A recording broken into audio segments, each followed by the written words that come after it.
we have to repopulate and revitalize. Right. Vitalize our downtowns. Yeah, the term I'm using is reurbanization.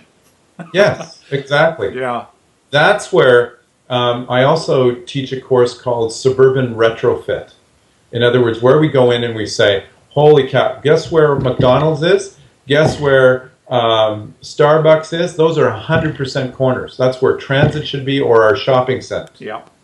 Where developers I'm working with in North America are recognizing those existing shopping centers are totally underutilized. Let's bring seniors housing in. Let's infill them, and let's bring mass transit in. Yeah, and connect the bikeways. Absolutely. Well, this sort of brings up another observation. You were quoting Edward Glaser, who said that Americans who live in cities of 1 million population are on average 50% more productive. How do you arrive? Is that just simply because they're spending less time in the car, and they're, how do you arrive, or can you explain how he arrived at that number? Well, I can't speak for Edward. He's a brilliant economist, but I use that to say the solution in terms of increasing prosperity. Normally, where the money is where the basis to funding new solutions are. Right. Now, we could quantify that in terms of per capita income, but I think it's a multitude of indexes he used to say, well, they're producing more, they're making more, it's a more prosperous place. And interesting enough, when we look at cities, how since the beginning of Rome, that people came together in marketplaces and so forth to do business. We're actually here to commune as human beings on Earth. And we tend to, over the last 30, 40 years with writings, various people saying, oh, forget about the city, it's marred with crime, it's unhealthy, there's racial tensions, I'm getting out of here, I'm going to suburban. And in fact, I think the great mix, and I've seen that in Canadian cities, that we celebrate culture in terms of diversity. And in the longer term, this is an interesting idea. If we look at the world as flat, and if we look at, and I was just watching the great new movie 42, about the first Afro-American playing in the National Baseball League. And it was so inspiring. It was so inspiring to see Robinson, being tolerant and so forth. But in fact, and that mix of culture and saying, let's look at it as a point of strength rather than a point of weakness. Yeah.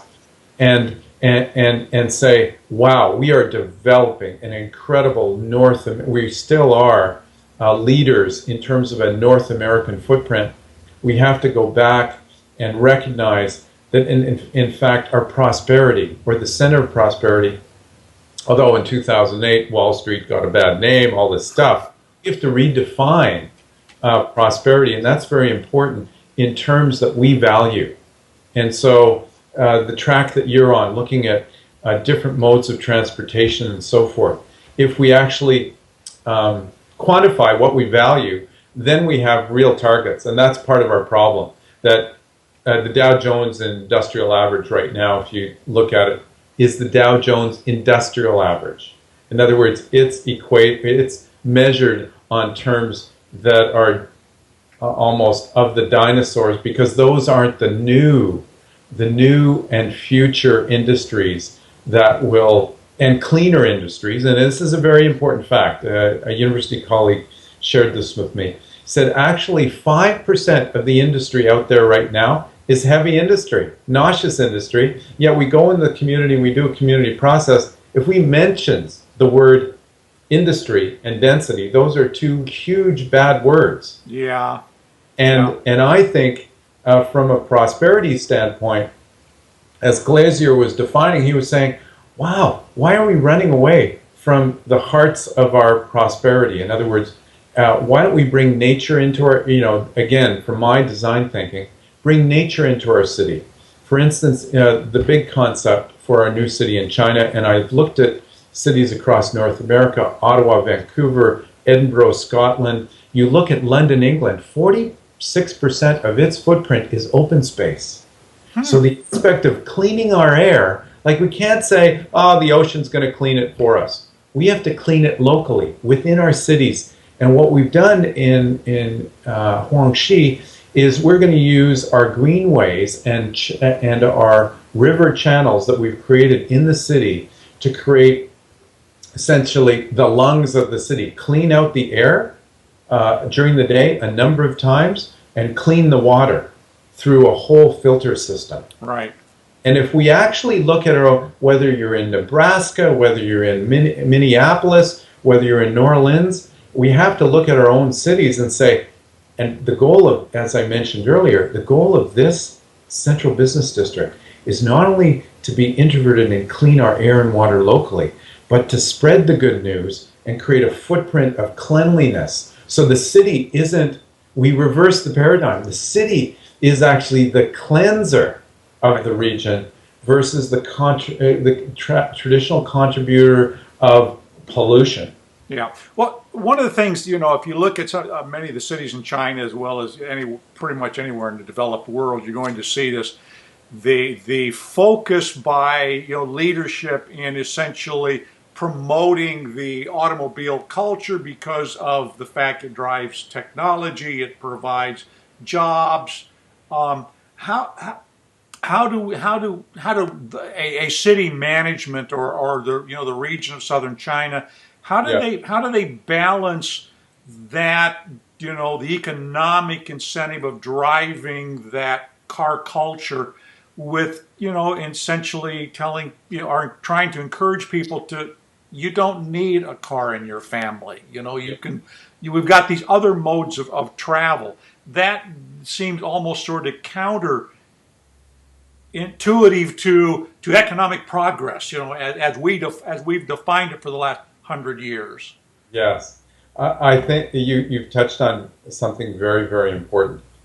Something that, I continually talk about when I'm there, because I've worked in Russia, I've worked in now over the last number of years in China, but with this big win, I think I'm going to spend a lot of time there. What they do, counter to democracy, they have a centralized government. So in fact, the big cities, Beijing and Guangzhou, I know in Guangzhou, for instance, they have limited their number of cars per year to, you can buy a license, which equals the cost of a car. Yeah.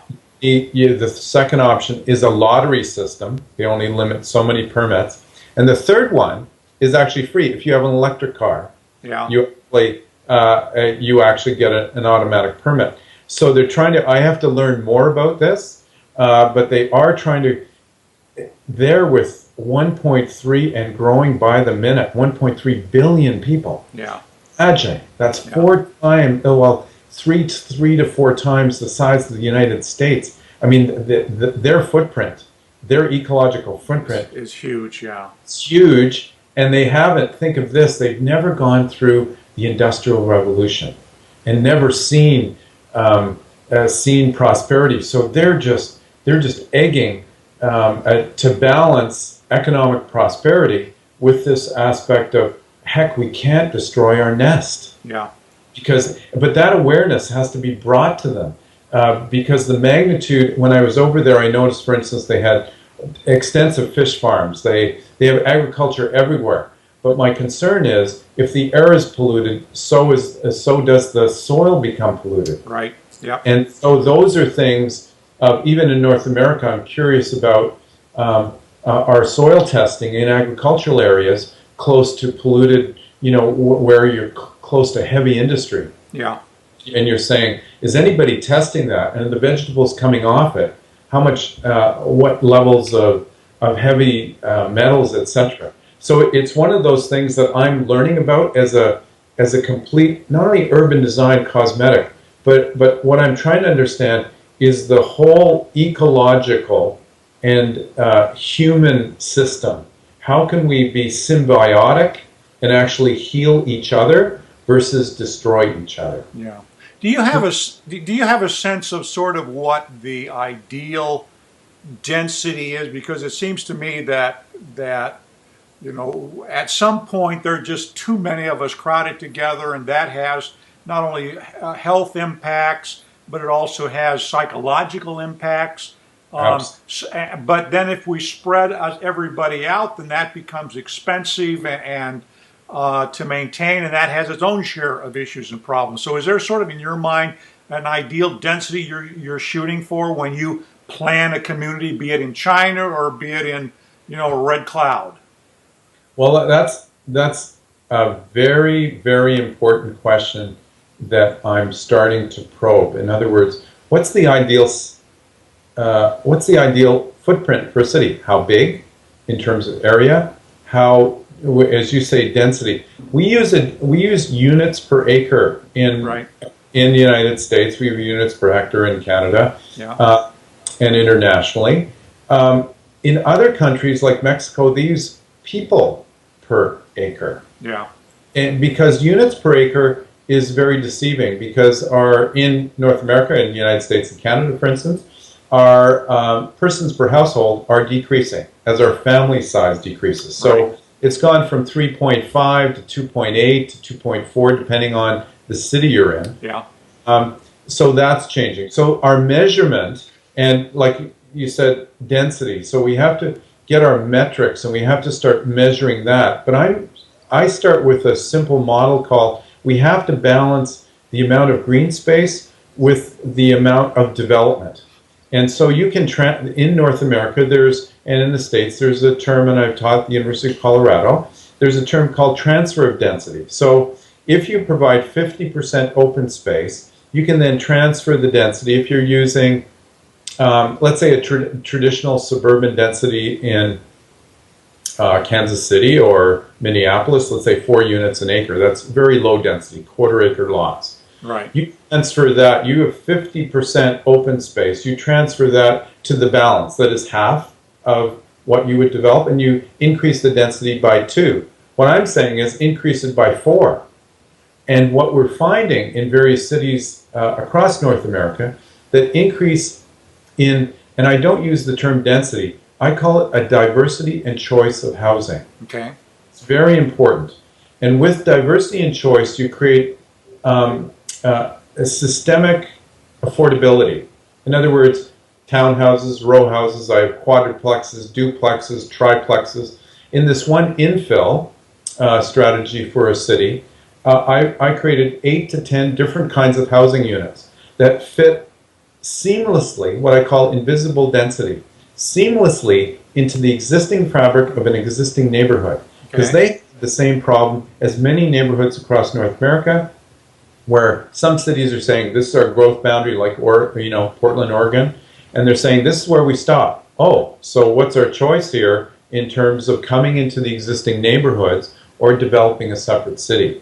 So there's an aspect of density that we have to be. I think we have to rename that. I call it again, diversity and choice of housing, where we fit the whole objective.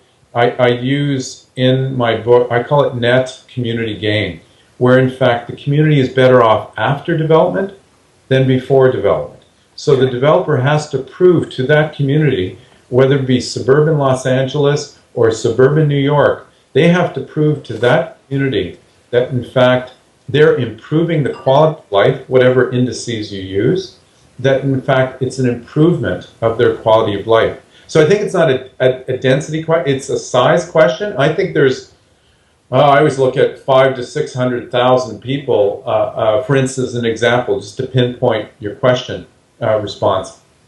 500,000 to 600,000 people, I'm going, oh, that's it. You look at Ottawa, Canada, you look at some other smaller US cities, and you go, wow, they're going to keep their secret because they're in balance. They're prosperous. There's a number of cities that I've visited. Cleveland has come back since its 1980 challenge, where I was in Wisconsin, Chicago, downtown Chicago, parts are an incredible comeback, but they still have parts that they have to work on. But this aspect of, I think I changed my vocabulary to change, again, working with the community, custom community, and I tend to not generalize. I go into the community and say, what's your problem? Let's define what your challenges are.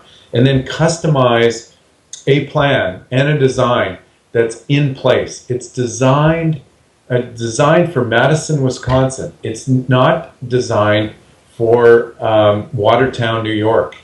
And I've been in all of those communities. And so they actually get a customized design for their community that fits their future needs, not what is built in the past.